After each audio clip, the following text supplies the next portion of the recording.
And now, welcome back to my channel, no? Kasi nabubulol ko, no? So, andito tayo ngayon sa episode 2, no? Ng ating solutions, no? Sa traffic dito, here sa Metro Manila. Okay? So, episode 2. Now, of course, no? Unahin natin yung yung pinaka-importante, no, na solusyon at yung normal, no, na naging cause ng traffic po, no. Ito pong predictable, no, traffic, which is yung overcrowding. Ito po yung sobrang dami ng sasakyan na nagko-cause po, no, ng congestion, no, ng heavy traffic dahil sa sobrang puno na po yung kalye ng mga sasakyan. So nagkaroon tayo ng solution dyan, no? Itong number coding, color coding, no, na ang aim or layunin is bawasan nga po, no, yung number ng vehicle, no, yung volume ng vehicle, para po maiwasan ho yung overcrowding. Meron ho tayong number coding, no, every Monday, no, yung 1 and 2 bawal hong tumakbo yan. Pag Tuesday naman po bawal tumakbo yung 3 and 4 and so forth and so on. So now, napapansin niyo po, no, medyo hindi na nag-work, no, kasi araw-araw na lang po, no, ang daming post niya, no, sa Facebook, no, galing po sa mga Visor o sa mga news po, especially sa may EDSA and Commonwealth, no, araw-araw din naman yung traffic. So let's solve that, no. Okay, yung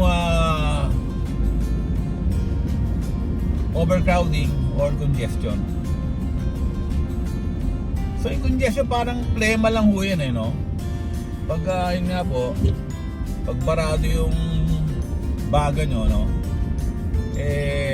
ang treatment po nyan depende, no, kung gaano kalala, no, yung inyong chest congestion, no, yung pagbabara sa baga, no.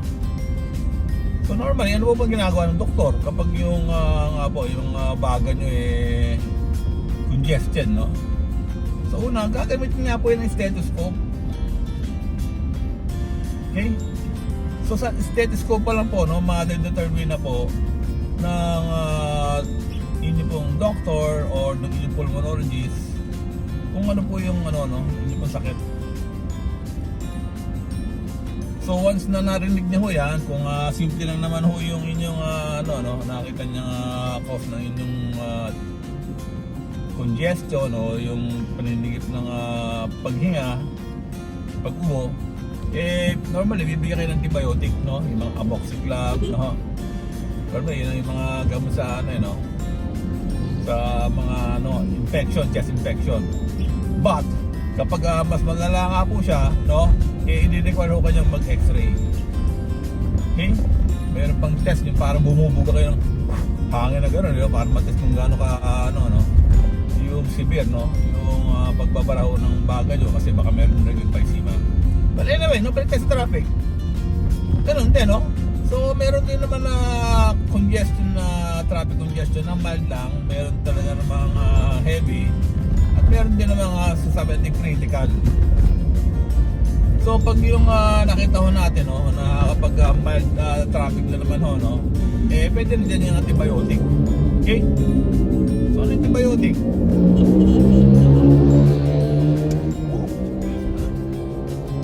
Sa traffic, antibiotic po dyan, simple lang, no.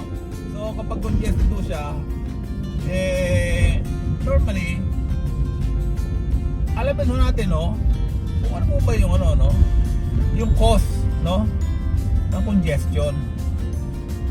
Meaning, dapat malaman po, no, saan po ba nagbabara? Okay? So parang antibiotic yan, pag nalaman nyo sa inyong bara, o anong cause ng bara,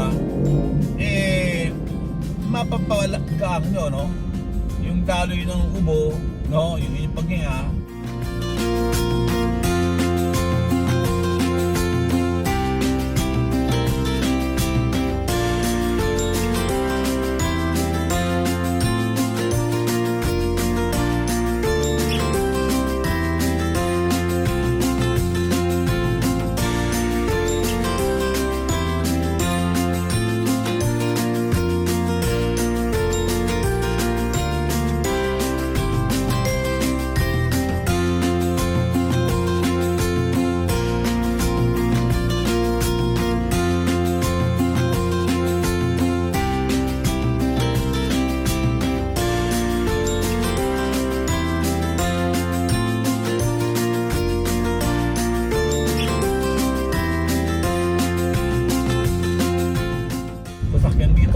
Traffic ko sa Quiapo,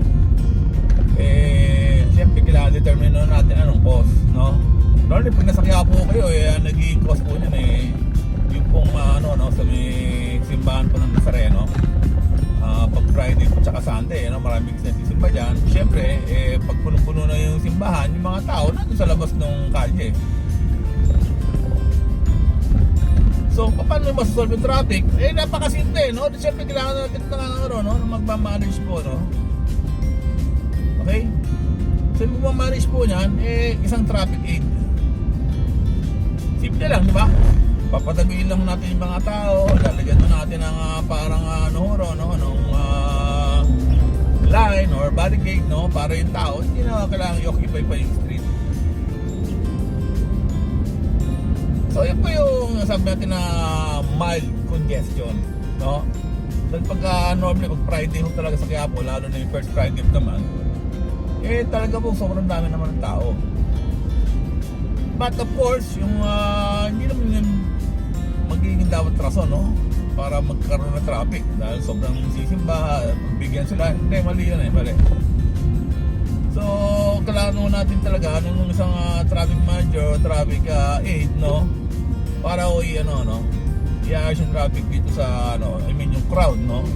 Na mga church goer dito po sa Quiapo Church. Okay? So, teka. Okay naman tayo. Thank you, Jesus Nazareno, sa pagpapagaling sa tatay ko. Amen. Okay, pinagaling si tatay ko ng yung kidney failure po niya, no? Instantly gumaling yung tatay ko. Tapos yung kanya pong malignant, no, na tumor dito sa chin na lumalaki po, pinagaling niya rin instantly, no? Si Jesus Nazareno po nagpagaling po, no? Instantly yan, walang medication yung gumaling agad, no? Tumor. Okay? So balik tayo.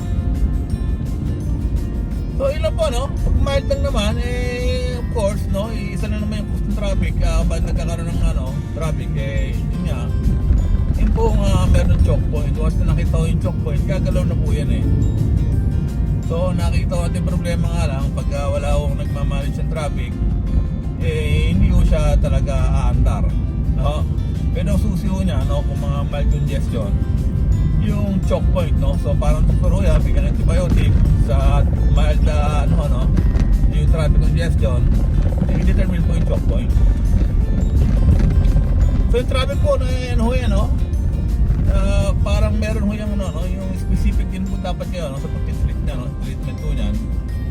Kasi tulad doon sa Quiapo, excuse me, tulad niya marado rin, sa Quiapo, syempre simple lang po yan, pero ang syempre ang isang complicated po, na traffic force problem, pag mahaba na tulad ng dyan po sa Commonwealth, sa Commonwealth halos 6 lane na po yan, 6 lane bawat side, merong part na 4 or 5 lane bawat side. Ang laki na ng kalyo dyan, pero ganun pa rin, hindi na solusyonan, malala pa rin ang traffic. Okay, so for now, yun na po yung ating diniscuss natin, ito pong simple traffic congestion. Kung ano pong solution, kailangan natin ng traffic manager, or in short, dito sa simple na sakit na traffic congestion na to, traffic aid lang kung kailangan katapat po niya, no? Okay? Traffic aid, sa mild lang po, no? Let's say, nakita ko kayo ng traffic ko dito sa may bandang no? Yan sa may Sampaloc, madalas sa UST pag meron pong klase, no? Pag sabay-sabay pumapasok din yung mga estudyante. So kailangan natin talaga ng traffic aid, no? Doon po sa sa loob po ng UST para po yung pagpasok ng mga estudyante, mga sasakyan, mabilis po siya, no? Importante makapasok ko siya na mabilis. Okay? So, I hope, no, meron ko na i-share sa inyo ngayon, no? Yun nga po, itong second vlog ko natin about simple traffic congestion. Okay? So, as lang po ng konting favor, no? Kung di po kayo nakasubscribe, please, paki-like, share, subscribe, and pakihit na rin notification button, no? Kasi itong vlog 3, no? Titreat naman ho natin itong, itong heavy traffic congestion, no? Ito po yung magmula sa, yan na traffic po sa EDSA, tsaka normally dito po sa may Commonwealth. Okay? So again, please don't forget every day, no, paglabas nyo ng bahay, pagsakay nyo sa sasakyan, always say a short prayer para tayo po ay safe and makaiwas sa traffic. Amen!